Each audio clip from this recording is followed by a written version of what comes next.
बिस्मिल्लाहिर्रहमानिर्रहीम। अस्सलामुअलैकुम। Speak out channel देखने वालों को खुशामदीद कहते हैं।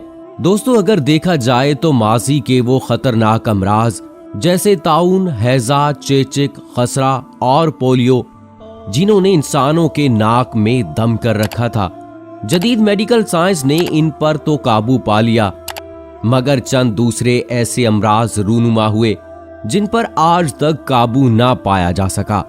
आर्जी अफाका अगरचे मुमकिन हो सका है, लेकिन मुकम्मल तौर पर छुटकारा अभी दूर की बात है। इन अमराज में ज़ियाबीतस, एड्स, जोड़ों का दर्द और हेपाटाइटिस वगैरह शामिल हैं।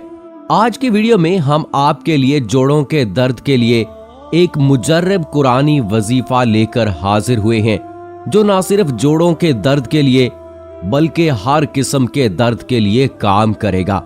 ये वजीफा क्या है, इसको करने का तरीका कार क्या है, इस बारे में जानने के लिए ये वीडियो आखिर तक जरूर देखिएगा। और अगर आपने अभी तक हमारा चैनल स्पीक आउट सब्सक्राइब नहीं किया तो अभी सब्सक्राइब करें और साथ में बेल आइकन को जरूर प्रेस करें, ताकि मुस्तकबिल में अपलोड होने वाली इस्लामी और मालूमाती वीडियोस का नोटिफिकेशन आपको बर वक्त मिल सके। दोस्तों, वीडियो पसंद आए तो इसे अपने दोस्तों के साथ जरूर शेयर करें और अपनी राय का इजहार कमेंट बॉक्स में जरूर कीजिएगा। दोस्तों, इंसान खाह कदीम दौर का रिवायत पसंद हो या जदीद जमाने का मॉडर्न सोच का हामिल, इसकी हर दौर में वक्त के तकाजों से मतभेद रही है। हर दौर के मुआशी, मुआशरती, सियासी, इखलाकी और बदनी मसाइल जुदा जुदा नौइयत के रहे हैं। आज की वीडियो में हम आर्थराइट्स यानी जोड़ों के दर्द के मुख्तलिफ पहलुओं पर बात करेंगे। जोड़ों का दर्द कब, क्यों, कैसे और किन अफराद पर हमला आवर होता है। तिब्बी इस्तिलाह में जोड़ों के दर्द को दो दर्जों में रखा जाता है। एक छोटे जोड़ों का दर्द जिसे नकरस कहा जाता है और दूसरे बड़े जोड़ों का दर्द जिसे गंठिया कहा जाता है। जोड़ों के दर्द को आम अफराद गंठिया के नाम से ही मौसूम करते हैं। असूल तिब के हवाले से तो मुझे नकरस और गंठिया को अलग अलग बयान करना चाहिए था, लेकिन दोस्तों, आप लोगों की आसानी के लिए इन दोनों को यकजा यहाँ पर आपको बताता हूँ। जोड़ों का दर्द एक मूजी और तकलीफ देह मर्ज है, जिसमें जोड़ों की झिल्लियां सख्त होकर हड्डियों की शक्ल इख्तियार करने लगती हैं। जोड़ों पर वरम आ जाता है। मर्ज की शिद्दत में जोड़ हरकत करना छोड़ देते हैं और हड्डियां टेढ़ी हो जाती हैं।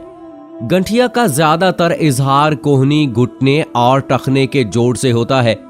ये मर्दों की निस्बत औरतों में ज्यादा पाया जाता है।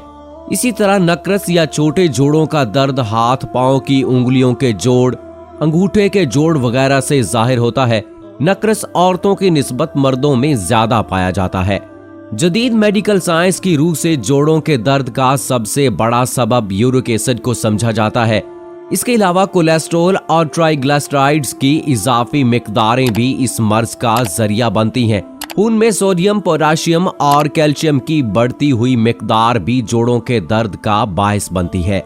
नेचुरोपैथी के मुताबिक आतशिक, सोजाक, निमोनिया, मोटापा, चोट लगना, खराबी मैदा, गोश्त का ज्यादा इस्तेमाल, शराबनोशी, कब्ज, ग़िज़ाई बेइतदाली और जहरीले बुखारों के असरात के अलावा सफरा खून और बलगम में से किसी एक खलत की तबई मिकदार से ज्यादा भी जोड़ों के दर्द का सबब बनती है।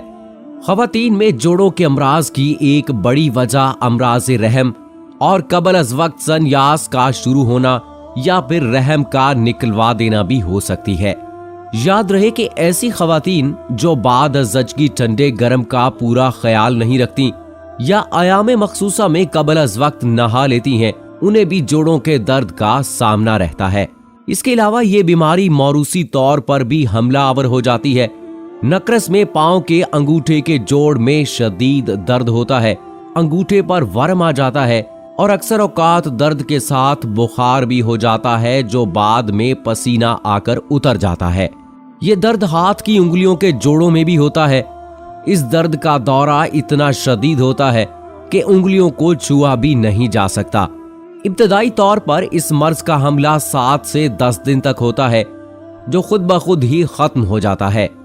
इसी तरह गंठिया में भी दर्द का एहसास होता है, मगर सिर्फ बड़े जोड़ों में जोड़ों पर सोजिश नमूदार हो जाती है, हरकत करने में तकलीफ होती है और जोड़ की बनावट में भी खराबी पैदा हो जाया करती है।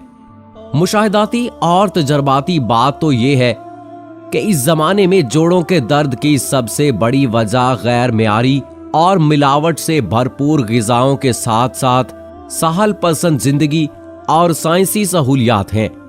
चावलों का अंधाधुंध इस्तेमाल, बड़े गोश्त के कबाब, बैंगन के पकोड़े और तेज मसाला जात से बनी बिरयानी का रोजमर्रा ग़िज़ाओं में इस्तेमाल भी इस बीमारी का सबब हो सकता है। इसके अलावा रही सही कसर जदीद खुराक, जिसे हम फास्ट फूड, कोला मशरूबात और बेकरी मसनूआत का नाम देते हैं, उन्होंने निकाल दी है। हम ख़वातीन से भी गुजारिश करते हैं कि अमराज़े रहम के हवाले से हमेशा इंतहाई इक़दाम से गुरेज करें। बिलखसूस रहम को निकलवाने से पहले मुतबादिल तरीका इलाज, जिसे नेचुरोपैथी कहते हैं, उसे ज़रूर आजमाएं।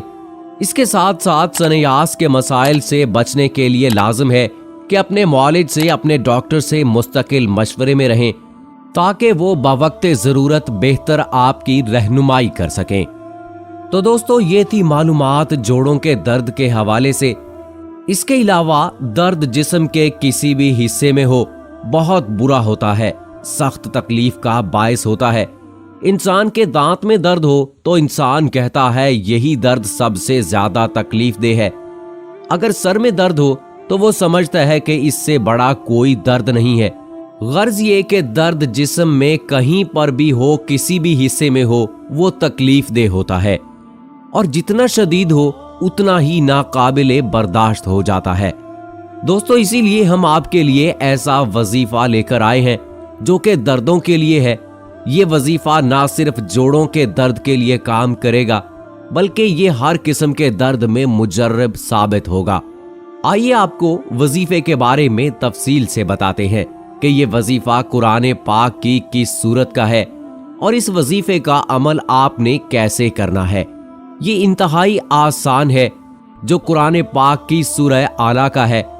दर्द वाली जगह पर हाथ रखकर सूरह आला सब्बी इस्मी रब्बिकल आलल्लज़ी खलका फसव्वा को पढ़ें और फिर हाथ पर फूंक मारकर दर्द वाली जगह पर फेरें। इंशाअल्लाह आपको दर्द से फौरी आराम होगा। ये अमल हर किस्म के दर्द के लिए है, चाहे आपके सर में दर्द हो, कमर में दर्द हो या फिर टांगों में दर्द हो, जोड़ों में दर्द हो या फिर जिस्म के किसी भी हिस्से में दर्द हो। इंशाअल्लाह आपको दर्द से फौरी निजात हासिल होगी। ये अमल जिन मौलाना साहब का बताया हुआ है, उनका कहना है कि इस अमल को उन्होंने खुद आजमाया है और इसको उन्होंने मुजर्रब पाया है, इसीलिए आवाम को बतलाया है ताकि आवाम भी इस अमल से इस्तिफादा हासिल कर सके। दोस्तों, ये एक रुकू की मुख्तसर सूरत है जो कि ज्यादा लंबी नहीं है। अगर इसको याद कर लिया जाए तो आसानी से याद हो सकती है। दोस्तों, जिनको ये सूरत याद है वो दम कर सकते हैं और जिनको याद नहीं है वो कुरान पाक से देखकर पढ़ सकते हैं। जुबानी पढ़ने वाला बगैर वुजू के भी पढ़कर दम कर सकता है, लेकिन जो कुरान पाक से देखकर पढ़ना चाहते हैं उन्हें चाहिए कि पहले वुजू जरूर कर लें। दोस्तों, चूंकि तमाम बीमारियों का मरकज मैदा होता है, इसलिए अमराज मैदा से बचाव के लिए जरूरी है कि 40 साल से ज्यादा उम्र की खवातीन चारों अरक जो हैं वो इस्तेमाल करें। इसके अलावा ऐसी खवातीन जिनमें अमराज निस्वा या गंठिया का वरासती रुझान पाया जाता है, उन्हें तो 30 साल की उम्र से ही एहतियाती तदाबीर पर अमल पैरा हो जाना चाहिए ताकि बाद में बड़े जिस्मानी मसाइल से बचा जा सके। दोस्तों, याद रखें, वर्जिश हमारे जिस्म में गैर जरूरी जमा होने वाले जहरीले मादों को खत्म करने का सबसे बड़ा जरिया है। रोजमर्रा वर्जिश को अपनी जिंदगी में ऐसे ही शामिल करें जैसे हम अपनी खुराक और लिबास का एहतमाम करते हैं। 2 खानों के दरमियान कम अज कम 6 से 8 घंटों का वक्फा लाजमी करें ताकि मैदा अपने निज़ाम हजम को मतवातर और मतवाजन रख सके। पंजगाना नमाज मजहबी फरीजा होने के साथ साथ हमें कई एक बदनी और रूहानी मसाइल से बिलखसूस जोड़ों के दर्द से महफूज रखती है। क्योंकि इसमें जिस्म के तमाम जोड़ों की वर्जिश बिला तातुल होती है। सब्जियां और फलों को अपनी ग़िज़ाओं का लाजमी हिस्सा बनाएं। ऐसे अफराद जो सिगरेट या शराब नोशी का शुगल फरमाते हैं, उन्हें ये हकीकत भी जहन में रखनी चाहिए कि शराब और सिगरेट नोशी जोड़ों के दर्द के साथ साथ जिस्म पर हमला आवर होने वाले तमाम बड़े और मूजी अमराज, जिनमें दिल के अमराज, यूरिक एसिड, कोलेस्ट्रोल और कैंसर वगैरह शामिल है, उन सब का सबसे बड़ा और आसान जरिया है। मुसलमान होने के नाते हमारा इस बात पर यकीन है कि अल्लाह ताला ने जो वक्त हमारा मुकर्रर कर दिया है, हमारी सांस तो उसी वक्त पर निकलेगी, लेकिन अल्लाह ताला ने हमें जिंदगी गुजारने के तौर तरीके भी बताए हैं और सेहत की अहमियत के बारे में भी बताया है। तो हमें चाहिए कि इस्लाम के बताए हुए तरीकों के मुताबिक जिंदगी गुजारें तो सब आसानियां होंगी। और दोस्तों, जो आज हमने आपको वजीफा बताया है, इसको जरूर आजमाइएगा, इंशाअल्लाह अफाका होगा। और फिर आप कमेंट बॉक्स में अपनी राय का इजहार भी जरूर कीजिएगा। मुझे अगली वीडियो तक इजाजत दीजिए। फी अमानिल्लाह।